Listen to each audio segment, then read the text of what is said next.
Welcome to the second edition of Convos with Campos. I'm Lisa Campos, Vice President for Intercollegiate Athletics at UTSA, and I'm so excited to welcome you to another great conversation about leadership. Today, I'm thrilled to welcome Dean Acosta. Dean is the Senior Vice President and Chief Communications Officer at Lockheed Martin. We're going to talk a little bit about a new role that you're going to assume here in a few weeks. But Dean is also a 1990 graduate of UTSA, earned a Bachelor's of Arts in Political Science, and has had a highly decorated career in the corporate world, including roles at NASA, Boeing, Phillips 66, and so much more. So, Dean, welcome to Convos with Campos. Thank you very much for and being on the second ever episode. I'm very honored and appreciate it. And I got to tell you how I am so blown away by what you've accomplished, what the team here at UTSA. It is so different. It was a little bit of, we did a tour earlier and it was like walking back in time, but yet like not really recognizing anything. It's just, I'm so proud of the university and what it's become since the time I went there, almost 40 years ago. Well, we're so happy to have you back on campus, and a lot has changed, and you're going to see more of that, Yep. But really excited. And I'll say a little bit nervous to have you on the set as a former sportscaster. There's a lot of pressure here. I'm only on my second episode. You can critique it once we're done. You're good. You're good. Well, you are a San Antonio native. So talk about how we found you, how you found us, and a little bit about your upbringing here in San Antonio. Yeah, my journey, I don't know how interesting it is, but I will tell you that, I was blessed. I was born and raised here, born at the Nix Hospital, which no longer exists in downtown San Antonio. Raised here. My father was a San Antonio firefighter for 38 years. My mom was a teacher and speech therapist at Northside School District. So grew up here, grew up mostly in the Jefferson area, and then moved over to off of Days of Allah. So when I was going to high school, middle school and high school here, like UTSA was here, but it was like out in the boonies. And now it's like right in the middle of everything. So, the journey started, I like everything, and a lot of folks here in San Antonio growing up, I played high school sports, high school football at Clark. The dream was to go play NFL, even though I was a 5'10", Hispanic quarterback. I didn't have, wasn't locked in on the reality of things at that point. But I went to go to Texas Tech, failed miserably. It was my, humble humility moment of realizing like what worked in high school didn't necessarily work in college. Came back home, played some junior college baseball, and then ended up at UTSA. And when I was there back in the late 80s, early 90s, it was very much a commuter school where you came and you went to school and then you went to your job. And I know a lot of folks still do that, but it was very much, there wasn't community. I don't even know that there may have been one dorm at the time, but it was more off-campus apartments, and there wasn't a lot of community the way it is today. So that was, and the big driver for me was being close to home, being able to live at home and go to school. I didn't graduate with student debt because I was able to do that. I got, working my job and being able to pay for school was super important to me because my parents couldn't afford that. And I got my degree in political science, which I don't use now in my new role, running government relations. Will be the first time that I really have my poli-sci degree that's going to go to work. So everything I've done in communications was completely separate of that. So it started the journey here, and I will tell you the foundation really started. Some of my closest friends were established at UTSA. Some of the biggest influences and impact about leadership happened at UTSA. So for anybody listening or watching, the experiences that you're having today on the campus, and whether you're a student athlete or you work, 2 jobs and go to school, it's this network, this community that will take you a long way and really put you on the path for success. Well, what a great journey. We're glad that you found UTSA. And to your point, so much has changed, but so much has stayed the same in terms of faculty pouring into the students, just having those relationships and having an impact. So it's so great to hear that was happening then, and that tradition continues with our incredible staff and faculty. Yeah, when I was here, there was 4 buildings, a library, and a small little student union. And we played intramurals at the Convocation Center. That was it. Like, it was awesome. But And football was still undefeated. yes, exactly. You're right, because it never had Hadn't existed. It didn't Yes. exist. Well, your mom and I have something in common. We're both first generation students. Had read up on you, and you had written such a nice tribute to your mom and what an influence she was on you.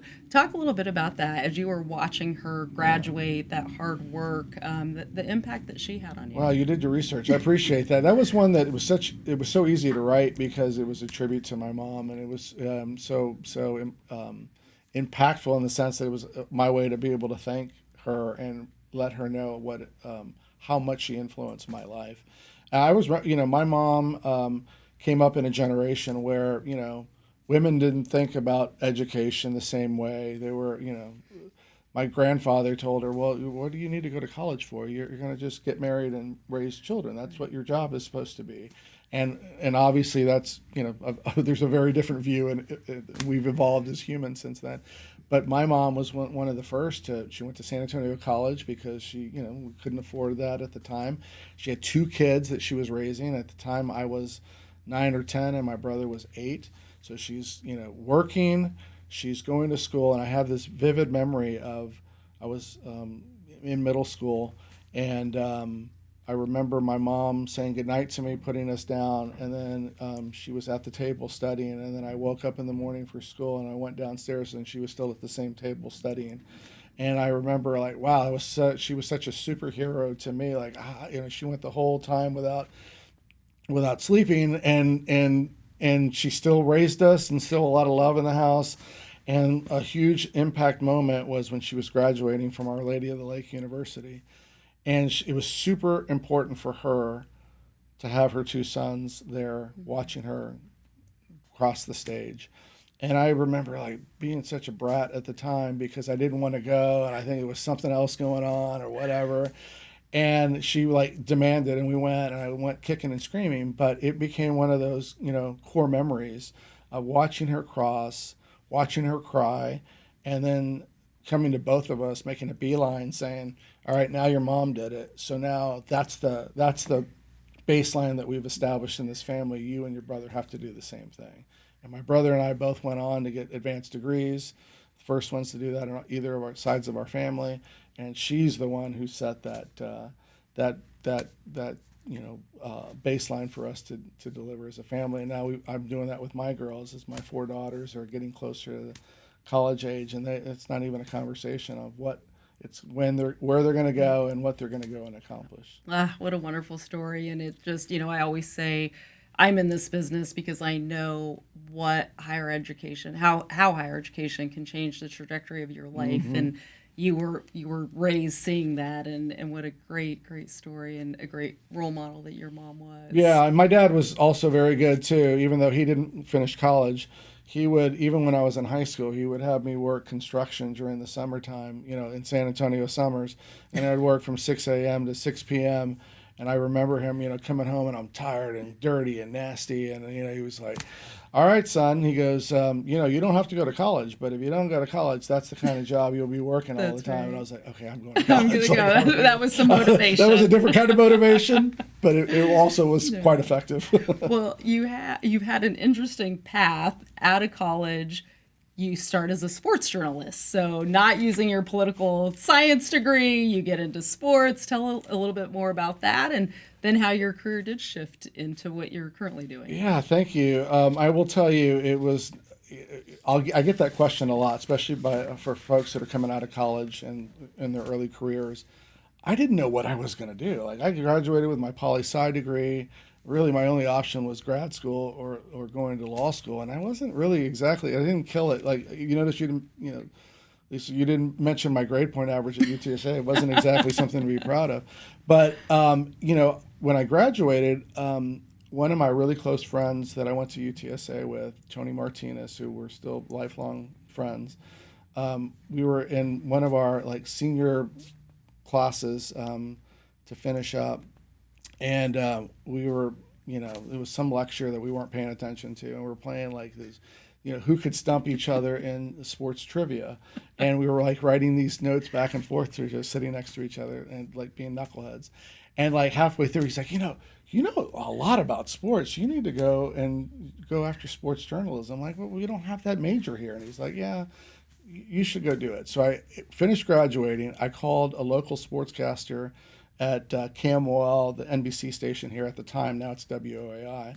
And George McKenzie said, hey, I got a degree in poli-sci, and I didn't know what I wanted to do either. Come down and talk to me. I remember when you played high school football at Clark, and that's how the whole thing started. It just taking initiative, not taking no for an answer, and went down. And he said, look, I can't pay you anything, but you can be an intern here. And if you get a job, you can come on your time off and work on the weekends. And I did that for almost a year. He taught me everything I needed to know about journalism, about broadcast. And then I landed my first job in Laredo, Texas, as a weekend sportscaster, and that kind of started my journey on communications. And from there, like every couple of years, I made the move. So I went from Laredo to Corpus Christi. I did the South Texas tour down to Harlingen. So I was down in the valley for 2-3 years. And I came back to San Antonio when we launched the Fox station in the mid-'90s in '95. So I was the first sports director at the Fox station, being in my hometown. And so that was, many years ago, but it kind of showed me the path of how do you get better? How do you take your craft seriously? What is the quality to continue to, move around and not be afraid of change? How do you adapt quickly and understand what works with an audience?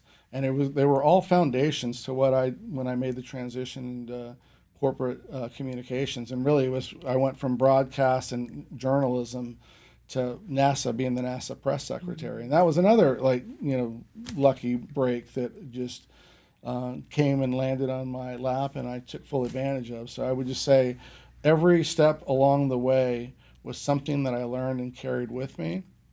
And I never said no to a challenge or forcing myself out of my comfort zone. And I would tell you those are core principles that have stuck with me and have been a real recipe for why I have had success. Yeah, and along that thread, I hear relationships. Yes. And how you just connected and had mentors, and those opportunities, happen with these relationships. So talk about the importance of relationships and how they've impacted you. I'm sure you could speak to that for hours as well. I will tell you, everywhere, every step, there has always been somebody that has been inserted in my life, whether you're spiritual, an angel in your life, or just somebody that has been there that has helped you along the way.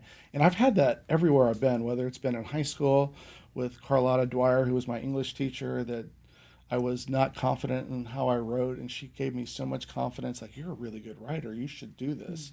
Mm-hmm. And forced me to get up at a pep rally to speak, and then I overcame my confidence in speaking in front of a group that now I do this all the time.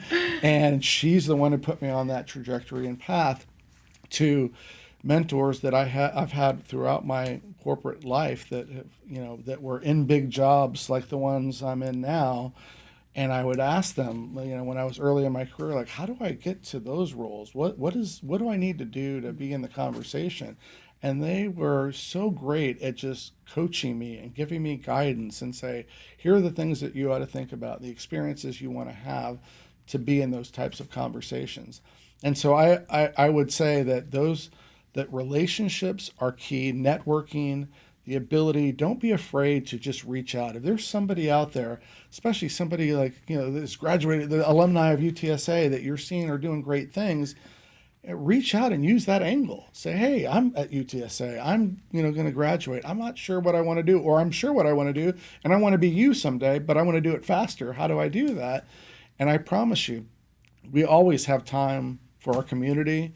You'll learn, it opens doors. It opens so many doors for me. I can't tell you how many opportunities I've had because of people that I've met, that I've invested time in, and that I've asked and had humility to ask for help. And I think a lot of times folks sometimes just don't want to show that.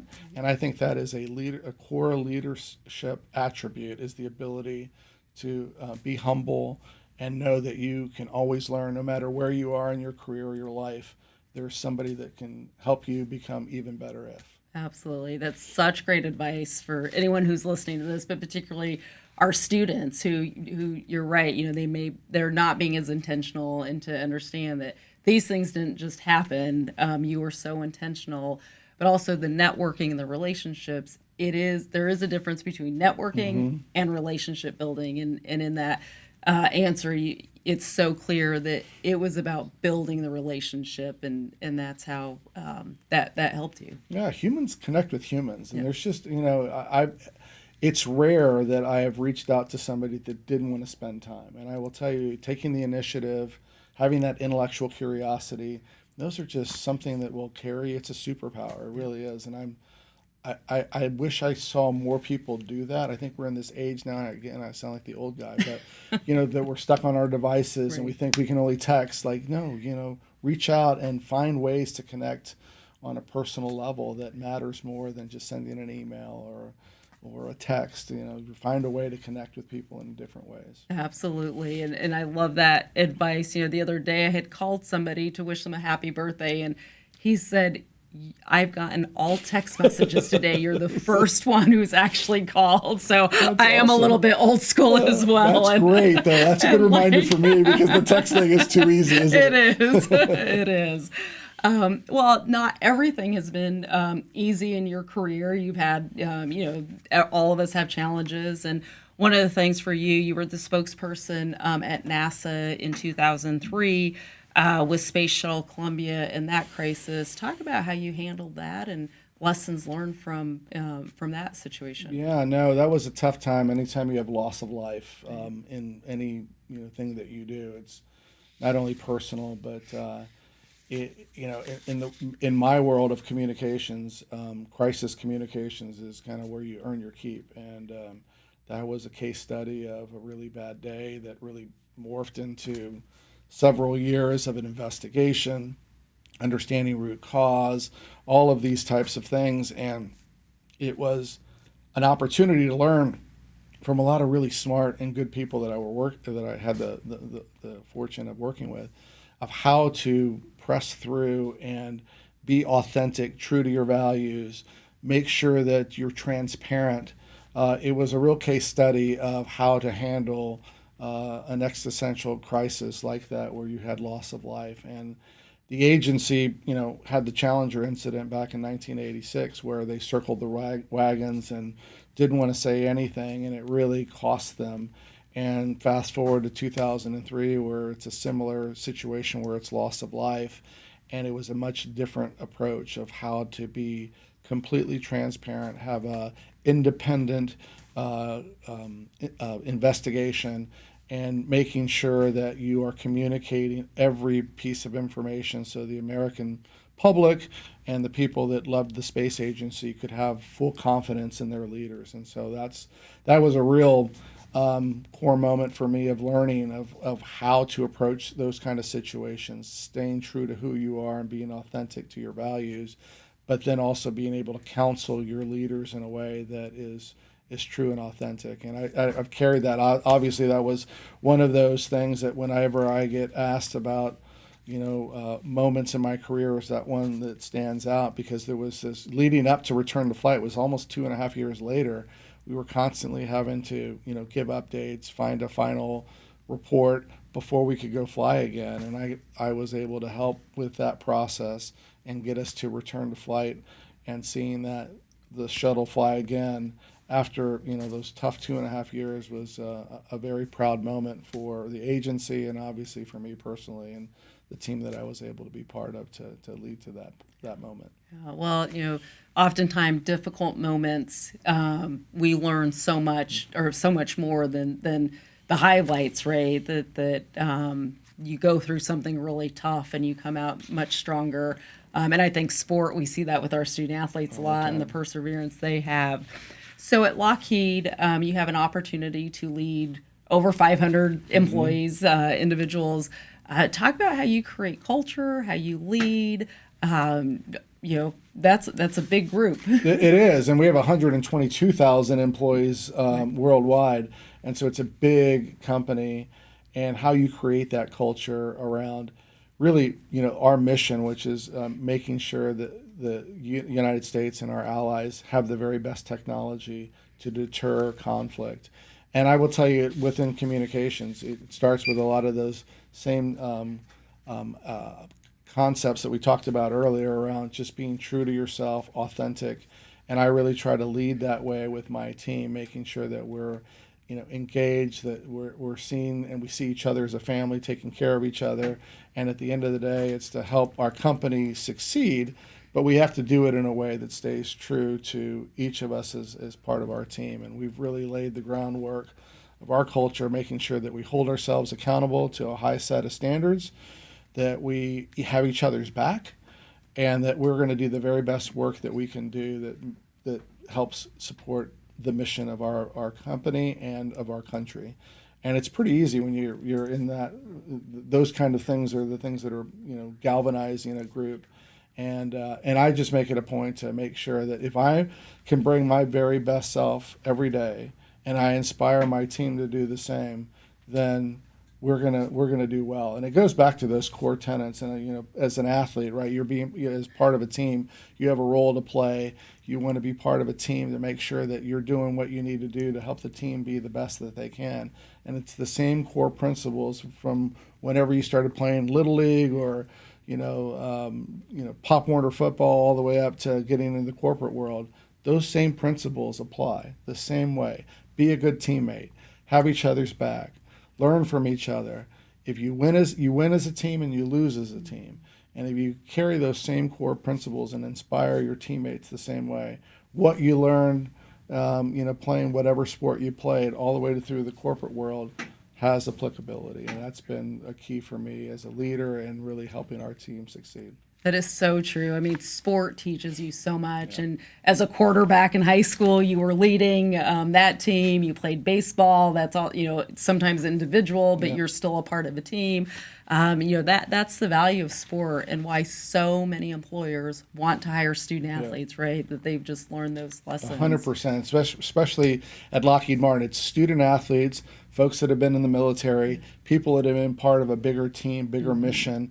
And you have to learn how to work together and collaborate, because as we all know, in any sport you play, unless you're an athlete playing an individual sport, you're part of a larger team, and you have to find a way to inspire each other to get to the best performance. It's no different in the corporate world. Shifting gears a little bit, you're a girl dad. Yep. You have 4 daughters. Yep. Learned a little bit about, one sounds like an up-and-coming softball player. We're going to get her to be a runner. Birds out. We got to get her here. That's right. We'll talk to Van after this interview. But talk about just being a girl dad and personally, but then maybe how that's also helped shape who you are as an executive. Yeah, it's a really good question. I'll tell you, I remember my oldest is a senior in high school now, so she's looking at colleges, and it feels like yesterday when I brought her home, and I was like, what am I doing? Like, I have no idea what to do here. And I grew up with a house full of boys, so we didn't have girls, and I don't have a sister. There was nothing like that. So I was like, man, I'm really going to screw this up. But they are awesome. They have taught me humility in a different way. I was raised at a time where, yelling and hitting was the norm, and that is not an option with girls. So having conversations, having understanding and listening, I've become a so much better listener as a girl dad, and understanding sensitivities that I just didn't get when I was growing up, and even as a father. So that has been great. I will tell you, being at the executive level at any corporation, but particularly Lockheed Martin, I always say that being the father of small children is the best training to be at an executive level, because you're dealing with multiple personalities, that you have to be part of a team, and not everybody gets along, and you got to find ways to mediate and be a good listener always. And of course, I'm joking about that, but there is some truth to it. But I will say that it really has softened me as a person. I've learned so much from my girls, and just just being a parent is it's just there's a different level of love for your child that you want to just do anything for them, and that's really taught me about loving something more than just yourself. No, that's so great. And there is truth. I think we all own that, when we have kids, we see things through a different lens. And my staff who knew me before having a son and after probably knows that I got a little bit more empathy once I had a son. It did soften me. So there is some truth to that. I will say this, though. My youngest is, you mentioned a softball player, and she's an athlete. And that part is really hard for me because I not only coach her hard, and she unfortunately has my personality. So when I try to get on her and she's like, "Leave me alone, Dad. I know what I need to do." And so it's like, okay, calm down. Because my parents were so great. They were not athletes. And so they were just let me be. Right. And I'm realizing, God, they were I don't know that my personality would have been good with me as a father. So I probably need to, pump the brakes a little bit and let her do her thing and figure it out. Yeah. So. I had a very similar experience. My parents didn't really know sport. They wouldn't even have known what to yell in the stands. So yes, they were so quiet during the games that I wonder if they had known a little bit what that would have looked like. It'll be harder for you with your son. I'm sure it is yes. No, he's made it very clear to me, though, that when he wants my advice, he'll ask for it. That's good advice. Yes. I think my 10-year-old would do the same with me. So I probably need to follow that. Well, today you've had an opportunity to return to campus. You have spoken to so many of our students. You've heard from them. Talk about what it's meant for you today to just be back on campus and interacting with our wonderful students. Yeah, it's so amazing. I got to tell you, I'm so proud that this is where I went to school. I got to tell you, I'm so impressed with the young people and the students that I've met so far. I even told them earlier, wow, when I was your age or when I was at this point of my academic life at UTSA, I was nowhere near as polished as they are. They're smarter. They are asking great questions. They just represent, and it's probably this generation just in general, just how much more evolved they are than I felt like I was. I just was so clueless at that age and had no idea what I wanted to do, and really no path other than grit, and I've been so impressed, and I got to tell you, I said it a little bit at the beginning, I'm just so amazed with the campus and more so the community. You just feel a sense of community that when I went here many years ago, it was a commuter school at the time. You came here, you parked your car, you went into class. Parking wasn't a problem back then, and then you left. There was no interaction the same way as what I see here, getting ready for a game or thinking about the dormitories that are all around. It's just amazing, and I'm just super impressed by what has been accomplished by you and everybody involved with the university. I'm super proud of being able to say I'm an alumni and I'm able to be part of that community as well. Well, thank you. And we're so blessed that you're back on campus and that you have been able to see the progress. And again, we have such wonderful students. So I'm sure you've been asked this today by some of our students. What's some advice that maybe you've given today or that you would give to students? Yeah, it's a common question that's come across, and I've given similar advice of just I know that as you're graduating, you're feeling a lot of pressure, getting that first job or having it all figured out, having your life plan. And I told them two things. One is it's okay that you don't have something completely lined up and your whole life planned in front of you. I said there's no secret treasure map on how to get to a successful career. I said, one of the things that I would encourage is the ability to adapt and be able to pivot and be able to take on anything that's in front of you. And if you're feeling too comfortable, find a way to be comfortable being uncomfortable, because the people that I've been around that have been really successful have found ways to adapt quickly, deal with change, avoid making themselves the victim, and look for every challenge as an opportunity to go and succeed and learn. And so that's the advice I've been giving, to say, I know, especially for you seniors, we are feeling some pressure, my career needs to start. I go to these career fairs and there's 500 people in line. I was like, look, if everybody's going left, go right. Find a way of which companies or which career path that ultimately is your dream, and then reverse engineer what are the things I need to do and accomplish along the way to get there. And I go, and what you think is your dream today at 22, 23, 24 may not be your dream at 34, and that's okay. But the ability to pivot quickly, adapt to opportunities, and not be afraid of change are just ingredients for success the rest of your life. For sure. Well, I'm glad that you were able to give that advice. Going back to the first gen population, over 45% of our students are first gen, and they haven't seen that. Yeah. They haven't seen the career path in particular.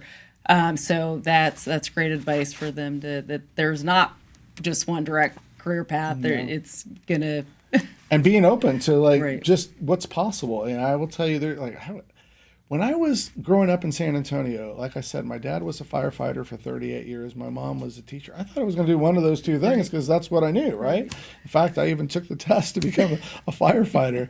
But I remember my dad saying, like, hey, if you do the same thing as me, then you're not advancing the family. Your job is to go figure out something else. And thank goodness I had, Carlotta Dwyer that encouraged me and gave me confidence in high school and put me on a different trajectory. I don't know that I would be sitting here if it wasn't for that experience. So that's the other thing is lean into the people in your life that unexpectedly are giving you confidence or boosting you to try something different, because every time I've listened to that, it has turned into success or a door opening or a window opening for me to try something else. And again, the key, you've listened to it and you've done something with that and you've created the relationship. So last question, we started this podcast. You're currently with Lockheed. You're transitioning to a new role. Talk a little bit about that. Yeah. And congratulations. Thank you very much. It was, I really thought I was going to retire at Lockheed Martin. That didn't work out because, life puts opportunities in front of you. And as I gave advice, it's like, do you want to challenge yourself and keep learning? And I had the opportunity to go work with a really impressive CEO and chairman at IonQ, which is a quantum computing, quantum networking company.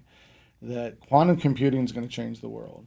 And it's going to be something that is going to revolutionize how we do everything, whether it's drug discoveries to material science to how we consume content to the internet.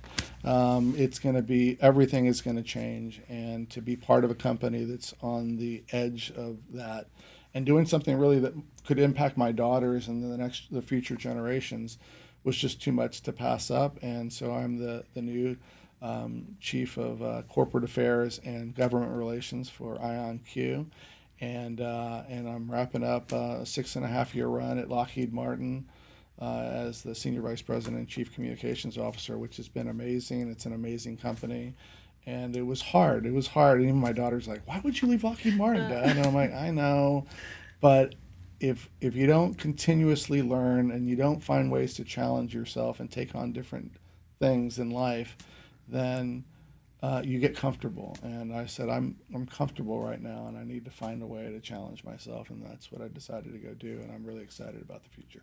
Well, congratulations Thank again. You. We're so happy that you're representing UTSA. You will, we'll need to get you a jersey to hang up in that office. Yeah. But again, a San Antonio native, UTSA graduate, Dean Acosta, thank you so much for being here with us. Thanks for spreading your wisdom with our listeners. I hope to our listeners, our viewers, that you learned a lot today. We're so thankful and grateful that you've joined us today for another episode of Convos with Campos. Thank you so much. Birds up.